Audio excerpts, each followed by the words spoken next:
Assalomu alaykum. YouTube kanalimiz obunachilari. Bugun sizlarga tanishtirmoqchi bo'lganimiz yana o'sha mashhur Aynviti brendiga tegishli chastotnik invertorlar haqida bo'ladi. Chastotnik invertor nima? Bu chastotnik invertor haqida endi to'liqroq tushuntiramiz.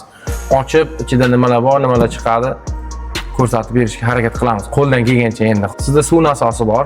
0.75 kilovatdan 5.5 kilovatgacha bir fazada bo'ladi. 5.5 kilovatdan 110 kilovatgacha suv nasoslari bor. 3 faza bo'ladi. O'sha suv nasoslari hozirgi kunda elektr tanqisligi deymizmi yoki elektr energiyasini oshishi sababidan fermer xo'jaliklari ko'p rasxod bo'ladi. Ya'ni elektr energiyasiga bo'lgan xarajatlari juda ham ko'p. O'shani oldini olish uchun quyosh panellari bilan birga shu chastotnik invertorlarimiz hech qanaqa elektr toksiz, hech qanaqa davlatdan tok olmasdan turib 0% ga teng holatda suv nasosida ishlatib sizga barqaror ishlab berishga kafolat beradi, xullas kalom. Ochib ko'ramiz.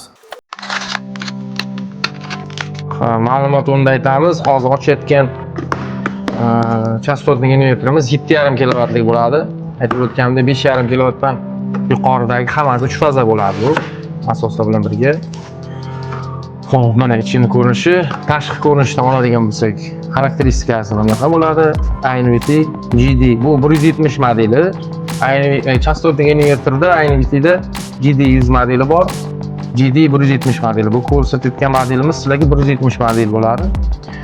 7 RS 4 TV.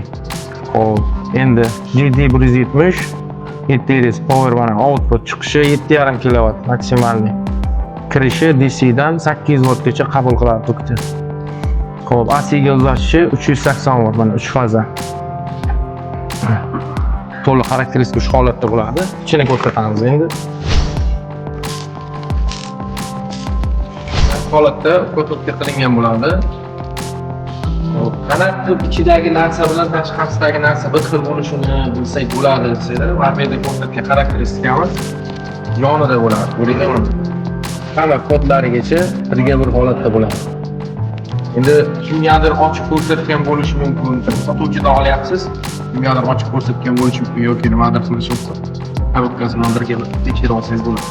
Hozir ichini ochgandan keyin ishlatilganmi yo'qmi bilsa bo'ladi. Ishlatilmagan chastotnik invertor bu ventilyator sovutish tizimi hisoblanadi. Mana ko'rib turishlar mumkin. Hech qanaqa chang yoki nima tushmagan bo'ladi ichiga. Namlantirishga qarshi nima deydi? Granulalarni turib. Bu yo'lni ochadamiz. Mana. To'liq. Sovutish tizimidagi. Endi mana yonidagi xususiy xarakteristikalari. Tizim gaplash. Bo'lganmi?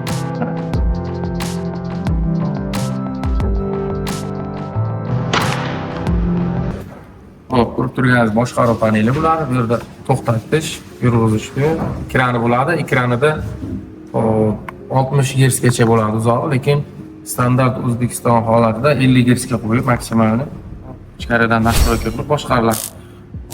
Ulanadigan nimalariga keladigan bo'lsak, bu chastotniklar asosan faqat suv nasoslari uchun emas, masalan, katta motorlar, ventilyatsiya, yana nima deydi?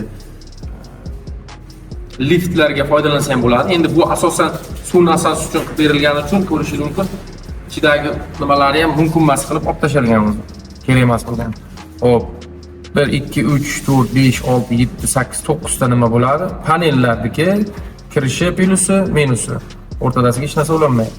Xuddi shunday elektr tarmog'iniki RST bunga ulanmaydi. Xo'p, suv nasosimizniki 3 fazaniki, 3 ta fazasi kirishi. Ikki tomonida zazim liniyasi bor, ulanadigan. Xo'p, yana qo'shimchasiga endi biz elektronikani to'liq tushunmaganimiz uchun ko'rganmiz, ustalarimiz qo'yganda bu yoqqa boshqaruv paneliga tegmasdan turib 25, 32, 60 amperda avtomatla qo'yib, bundan chiqarib yoniga qo'shib o'chiradi. Kimdir misol uchun kechqurun o'chirib ketishi mumkin.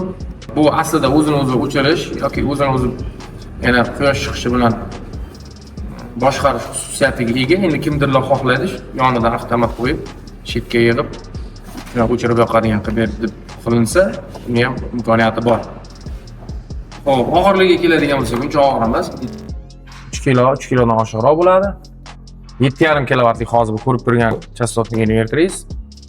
Buni boshida aytganimdek, 5,5 kilovatdan 110 kilovatgacha hammasi 3 faza bo'ladi. Qisqaroq qilib tushuntiramiz. Ikkalasi ham inverter birintiga tegishli. Bittasi chastotnik inverter, quyosh panelidan to'g'ridan tokini olib, DC ni AC ga o'tkazib, motorni yurg'izib beradigan asosiy qiladigan vazifasi shu, miyasi hisoblanadi, boshqaradi. Kuymasdan boshqaradi uzoq yillar muddatga. Bu esa boosterimiz hisoblanadi. Kuchlanish beradi. O'sha aytganimizdek 80 voltdan 800 voltgachamidi? 600 gacha 80 dan 600 gacha mana kirishi, hop chiqishi 350 dan 570 voltgacha kuchaytirib beradi. Bu ya'ni bir xil masalan 2 kilovat bir fazalik nasoslar uchun chastotnik inverterga qo'shimcha qilib, parallelni qilib ikkalasini bir-biriga ulab, kam panel bilan qo'shimcha kuchlanish olib ishlatish uchun, nasosni boshqarish uchun yordamga keladi. Bunimiz esa o'zi mustaqil chastotnik inverter. Shu suv nasoslarida hech qanaqa tashqi elektr tokisiz quyosh panelidan kelgan DC tokni elektr energiyasiga aylantirib ishlab chiqaradi. Maksimal quvvati mana bu yerda ko'rsatamiz. 900 wattgachamidi? Olib tashlagan 800 wattgacha. Endi 50 kilovatdanmi? Yo'q, 55 kilovatdan 900 wattgacha bo'ladi. Endi bundan tashqari boshqa brendlar ham bor.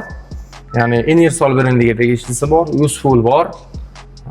Ularda masalan Enersolda ko'rganmiz 400 wattgacha bo'ladi, yuziga ham yozilgan bo'ladi. Usefulnikini bilmaymiz degan hozircha ma'lumotimiz yo'q. Uni ham agar sizlarga qiziq bo'lsa, boshqa chastotniklar ham qiziq bo'lsa, qanaqa ishlashi, qay tartibda, sifati kommentariyada yozib qoldiringlar.